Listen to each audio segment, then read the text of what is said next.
Hello everyone. In this video, we'll review the Customer Store Options section. You can find this section under your settings by clicking on Settings, General, Store Options, and then the Customer tab. This first section is called Bookings and controls all options related to customer bookings. The first question is, would you like to give the customer the option to see which provider is assigned to their booking? If you don't want the customer to ever see any of the provider's information, select No. Otherwise, if you select Yes, you can check off the boxes next to the type of information you would like customers to be able to see. You can also decide if customers will see all ratings or only see providers with ratings above a certain number. You can also choose to show the number of jobs a provider has completed and even allow other customers to read reviews relating to that provider. If you do allow customers to read reviews, you can decide if the customer will see the full customer name, first name and last initial, or no name at all. And in terms of where you would like this to be enabled, this can be enabled on the customer front end, or when the customer first lands on the booking page, the customer back end, which is when the customer is logged in and is an existing customer profile, or both. Decide if you'd like to show how many providers are attached to the job in the booking summary by selecting Yes or No. Below, you can decide if you'd like to increase your conversions by showing live reviews on your site. This is shown on your booking form and your lead form optionally. If you select Yes, you can decide if you're going to show all reviews or only reviews above a certain number. And then for the customer's name, you can decide again if it will be the full customer name, first name and last initial, or no name at all. Next, decide if you'd like customers to be able to book appointments for the same day. If you select No, then you can designate the time for the latest the customer is allowed to book, such as 6 p.m. the day before the job. If you select Yes, you can set a limit as to how early the customer can book a same-day appointment, being anywhere from 1 to 23 hours before the time they are booking. Or if you select No, customers can book a same-day appointment for as soon as possible. Next, decide if you'd like the customer to see the entire payment summary on the booking form or only the total price. For this, you can select customer front end, customer back end, both, or neither. Next, decide if you would like to make the primary phone number required on the booking form. You can also choose to disable the secondary email address and phone numbers on the booking form as well by selecting Yes to this question. And then, would you like customers to rate your service? If you do not want to receive any ratings from your customers, select No. Otherwise, select Yes and decide which industries a customer can rate services for. You can also give customers an option to share their internal reviews via a pop-up on their dashboard. This pop-up will contain links to all of the various social media sites you have, and you can set up sites for each location. For example, here we have Facebook, Google, and Twitter.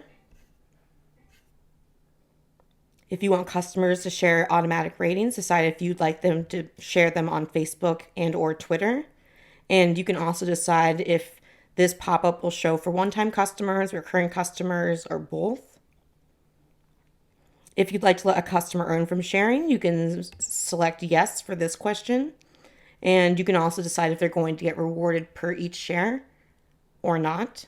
Then decide how much it should be rewarded in credits for customers who share on Facebook and Twitter. And then finally, this option is related to a notification set up under the customer section. And this occurs if the customer rates the booking 4 out of 5 or higher. It's to entice them to sign up for recurring service. So decide what percentage discount you would like to set up for this recurring service. Otherwise, you can go ahead and disable this template from the notifications center. Next, decide if you would like to allow customers to see job media. This is pictures and files uploaded by the provider or the admin and staff related to the bookings. And then decide if you would like to send booking reminder notifications to customers for unassigned bookings. Next, we have the Facebook section, which is where you can enable the Facebook share coupon. If enabled, either on the front end, the back end, or both, there'll be a little Facebook share button on the booking form and or lead form. You can set up exactly how you'd like the pop-up to appear. And then you can go into the marketing section under coupons and check off the box next to Facebook coupon when creating a new coupon to create your Facebook 25% off or whatever you've designated as the discount coupon. Next, we have referral sharing content. And this is just for Twitter referral description. So when customers do share their referrals on Twitter, decide what the default message is going to be and what the amount they're getting for sharing. For example, if you're rewarding them $10 per share, then be sure to update the amount in this message to $10 per referral. Next, we have more general customer settings. What would you like the system to display in the customer dashboard if the booking is not confirmed? The booking status can be marked as pending or searching. And you can also turn on a tooltip or a little icon that you hover over with a message like this. And you can explain that we're currently searching for a provider to take on your job and that you'll be emailed as soon as the job is finalized. When customers click on the fax or support link on your Booking Koala booking form or lead form, you can list a URL of where they'll be taken to, whether that's a fax page created in your Booking Koala website or a page on a third-party website. Next, decide if you'd like to enable the My Drive option for your customers. This is a drive where customers can upload files if allowed, and admin and staff can view and upload files as well to share with the customer. Next, decide which of these options you would like customers to download invoices for. This could be for bookings, gift cards, and invoice receipts. Then decide whether you'd like to allow your customers to update gift cards in their account by selecting yes or no. When a customer adds a card, do you want to give them options or add the card to all bookings? You can either give options, add the card to all bookings, including cash check bookings, or add the card to all bookings, not including cash check bookings. And then what should be the default state for the send SMS notifications opt-in checkbox? You can decide if this checkbox is checked so that customers more easily will be subscribed to receive SMS notifications, or unchecked, which means that the default will be for customers not to receive SMS notifications unless they opt in. Next, we have our reschedule section. This controls if you want to allow customers to be able to reschedule or not. If you don't want customers to be able to reschedule services on their own, you can create a custom message like this with your contact information, letting them know exactly what they need to do if they want to reschedule, such as call or email. Otherwise, select yes, and then you can decide what types of services you would like to allow customers to reschedule on their own. This includes one-time and recurring services, and different service categories for different industries. Finally, we have the cancellation section under the customer tab. This controls whether customers are allowed to postpone or cancel their services. First, you can decide if you'd like to give customers an option to postpone their bookings at all.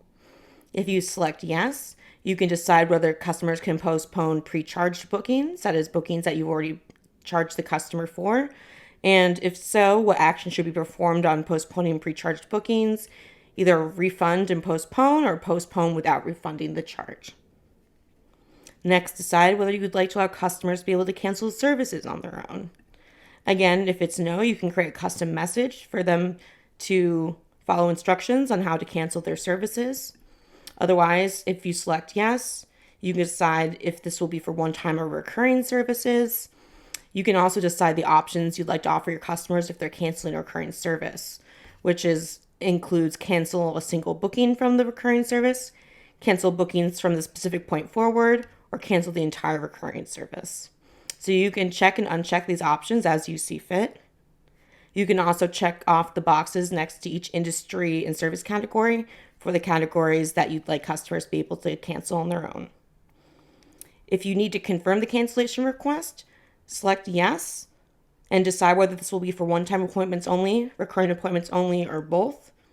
This will then send a notification to you that customer is looking to cancel, and you must go to the cancellation section in your dashboard in order to accept or decline the cancellation request. And do you want to refund the booking if the customer cancels a pre-charged booking? Decide yes or no. Then if a customer resumes a canceled booking, decide what should happen to the provider cancellation payment. The first option is to not do anything. The provider will keep the payment. And the second option is to revert the payment and don't pay the provider. Once you're done going through these settings, just remember to click Save at the bottom of the page, and all of your settings will be up to date.